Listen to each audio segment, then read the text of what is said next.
నేను జోగులాంబ గద్వాల నుంచి వచ్చాను. నేను ఇక్కడికి రావడానికి కారణం ఏంటంటే గత ప్రభుత్వం బీఆర్ఎస్ గవర్నమెంట్ కుప్పకూలడానికి మేము నిరుద్యోగులను నిర్లక్ష్యం చేయడం వల్ల కాంగ్రెస్ గవర్నమెంట్ మాకు న్యాయం చేస్తుంది, మా పక్షాన ఉంటుందని చెప్పేసి మేము కాంగ్రెస్ గవర్నమెంట్ని గెలిపించుకోవడం జరిగింది. అయితే కాంగ్రెస్ గవర్నమెంట్ కూడా బీఆర్ఎస్ అడుగుజాడల్లో నడుస్తుంది. ఎట్లా నడుస్తుంది అంటే ఇప్పుడు డిఎస్సికి గ్రూప్ 2కి గత ప్రభుత్వం ఇచ్చిన పోస్టులను కూడా వీళ్ళు కరెక్ట్గా నిర్వహించలేకపోతున్నారు. డిఎస్సికి గ్రూప్ 2కి కనీసం ఒక 2 నెలలు కూడా టైం లేకుండా వారం వ్యవధిలోనే పెట్టి ఎగ్జామ్స్ పెట్టి మా నిరుద్యోగుల కడుపు కొడుతుంది ఈ కాంగ్రెస్ గవర్నమెంట్.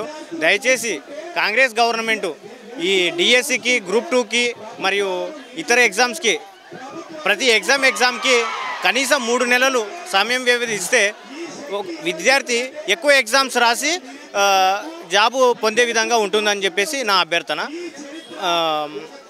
ఈ కాంగ్రెస్ గవర్నమెంట్ చేస్తుందని చెప్పేసి మేము విద్యార్థులు ఇప్పటికీ విశ్వసిస్తున్నాము. రేవంత్ అన్న మీరు ఖచ్చితంగా నిరుద్యోగులను గుర్తించి అంటే అక్కడ ఉన్న మీ మేధావులని కాంగ్రెస్ మేధావులు ఎవరైతే మీరు అప్పుడు ఎలక్షన్ ముందర మమ్మల్ని మోసం చేసి ఇప్పుడు మిమ్మల్ని తప్పుదోవ పట్టిస్తున్నారు, దయచేసి మా నిరుద్యోగుల గోస వినండి.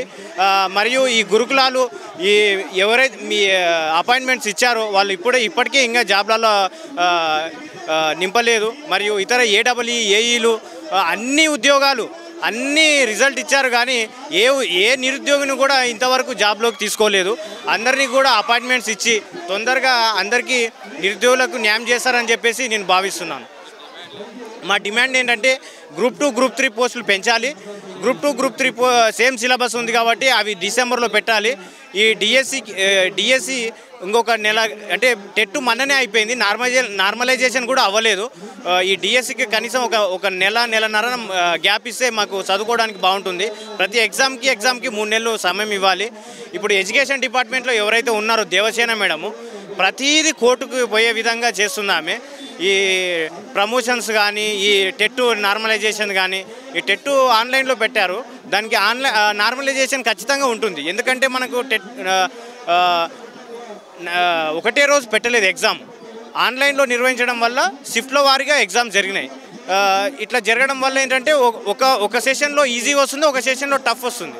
సో మేము రాసిన సెషన్లో టఫ్ వచ్చింది, వేరే డిస్ట్రిక్ట్ వాళ్ళు రాసినప్పుడు ఈజీ వచ్చింది. అలాంటప్పుడు నార్మలైజేషన్ చేయాలి. ఎందుకంటే ఈ టెట్ అనేది ఓన్లీ డిఎస్ కోసమే కాదు, గురుకులకు వేరే విధంగా నాన్ లోకల్ కూడా 5% ఉంది కదా, ఆ 5% కూడా ఈ నార్మలైజేషన్ ఉపయోగపడుతుంది. ఈ దేవసేన మేడం ఎవరైతే ఉన్నారో ఆమె రాంగ్ గైడ్ చేస్తుంది సీఎం గారికి.